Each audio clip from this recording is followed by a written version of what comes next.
Kita manusia, ada dosa, ada salah, ada silap. Bahkan dalam hadis riwayat Imam Muslim, dahsyat. Nabi kata Allah Azza wa Jalla bawa satu orang lelaki, kemudian bawa satu lelaki, dibawa kepada dia 99 sijilah. Tuan-tuan bisa dengarkan hadis ni? Dibawa bersama dengan lelaki itu 99 keping catatan jahat. Besar mana tuan-tuan? Takkan tuan-tuan tak pernah dengar hadis ni? Tuan-tuan kena berjalan hingga ke Syam untuk dengar hadis ni. Dah 99 keping, 99 keping ni. Dia punya besar sijil tu, dia punya besar apa? Catatan tu sejauh mata memandang. Dah. Kemudian tuan-tuan, Allah tanya dia. Menarik.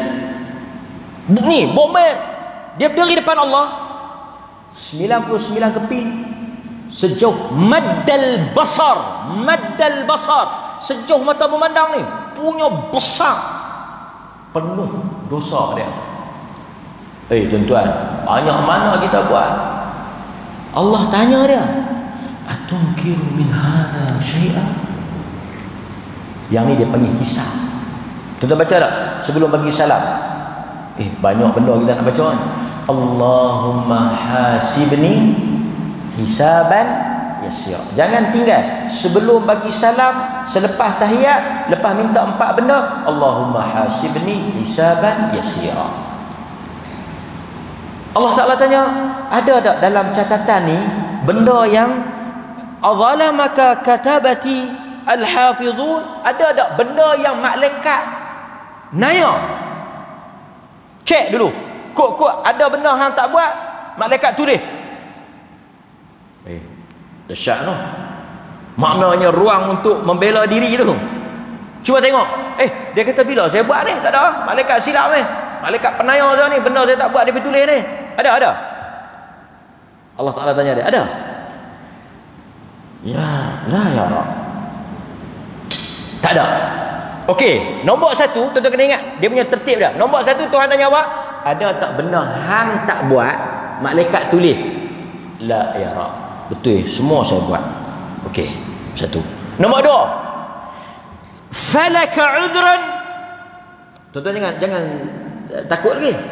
Okey, mula tuan-tuan mengaku memang tuan-tuan buat. Tuhan tanya, the second question is, falaka udhrun? Ada tak alasan pasal apa hang buat? Hari tu memang saya curi tapi saya lapar betul. Hari tu memang saya pergi makan kedai tu saya tak bayar. Betul, saya memang tak bayar. Memang saya pergi makan saya tak bayar. Saya mangkit sengak-sengak belah begitu ya. Pasal hari tu saya memang tak ada duit semua. Saya memang tak ada duit semua. Saya memang lapar semua. Sebab itu saya pergi makan. Maksudnya ada excuse lah. Bukan saya tak mau bayar. Saya memang tak ada duit. Tak ada duit semua-semua. Saya pergi makan, saya tengok orang tak ada, pelan-pelan mangkit. Macam itulah. Afalaka udhrun? Hang ada excuse lah? Tak ada. La ya Rab. Tak ada. Tak ada alasan. Tak ada. Inna laka indana hasanah. Tapi tak apa. Ada juga satu benda baik hang buat. Dia kata, wa innahu la yudhlam, la zulma alayka al-yawm. Allah kata syarat nanti ada kebaikan hang buat. Wa kullu bitaqah sehelai sekeping. Tak. Tadi 99. Allah kata ni ada satu kebaikan. Okey, ini dalil yang diletak di atas mizan tu. Ada yang kata letak orang, Allah ambil kita letak atas tu. Tak. Ada juga kata Allah ambil apa? Amalan kita letak. Tak. Allah ambil apa? Buku. Apa dalil Allah ambil buku letak? Inilah hadis ni. Kalau orang tanya, esok ni apa benda yang Allah letak atas mizan penimbang tu? Ada 3. Orang, kita tu lah, pelaku tu, amalan, sembahyang tu, atau buku. Tiga-tiga ada dalil. Pasal esok bila kita mati, mai satu orang cantik, segak, handsome, kita tak pernah kenal dia. Kita tanya dia, siapa dia hang? Aku semayang hang, aku puasa hang. Artinya apa? Artinya apa? Amalan ditukar menjadi orang untuk ditimbang. Tak apa, itu cerita lain.